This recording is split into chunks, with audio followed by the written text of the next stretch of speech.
Hey guys, what's up? How ya doing? I'm here to talk to you guys about the new episode of Fire Force Season 3 on episode 11. This episode right here was okay, so if anything else, let's just get this started right away. We get to see that a pillar and a giant robot seems to appear in the ocean, and we get to see the Fire Force Division number 2 shows up to try to take care of it. They launch all kinds of attacks of artillery, guns, and weaponry to try to destroy it or to hold it in place.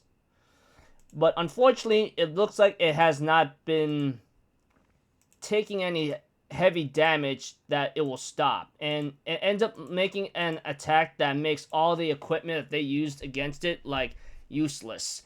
By that time, Shinra decides to go into action and figure out what to do and maybe help the Fire Force Division out because his division team is already branded as criminals, which we all know why. And we get to see that Juggernaut shows up to try to make a powerful, devastating attack, but Shinra stops him.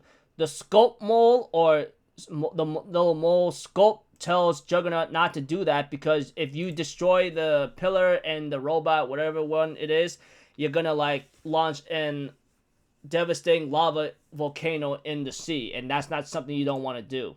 Shinra Kusakabe gets knocked out after stopping Juggernaut's attack and gets kidnapped eventually by one of the evangelist's key figures of the Great Cataclysm that's yet to begin, or to start again.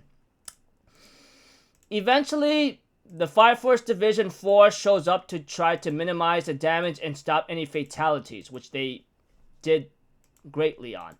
By that time, we get to see that Fire Force Division 2 Juggernaut gets ready to launch some nasty attacks, and Fire Force Division number 4 member shows up to do some heavy damage.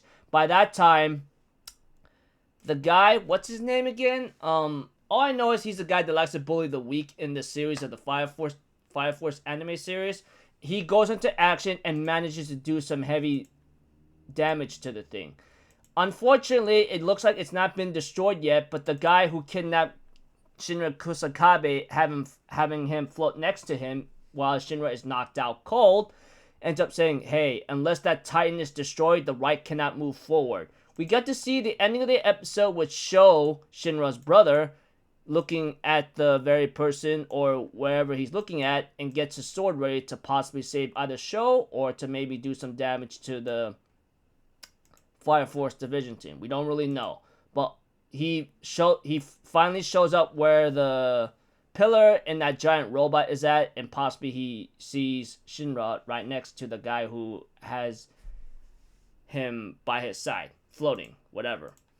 Preview of next episode looks like, to me, it looks like it's gonna be Shinra and Inka's episode, possibly. We don't really know if that really is the case, but it's called The Madness of the Distant Past. But, yeah. Anyways, next week, if the information serves me correctly, it's going to be the final episode of Fire Force Division Season 3, Part 1. And Part 2 won't show up until January 2026. So, if anything else, I'll see you guys later. I'm Alpha Zero. Have a good day. I'll see you guys next time, alright? Peace out. Bye-bye. Toot-toot-toot!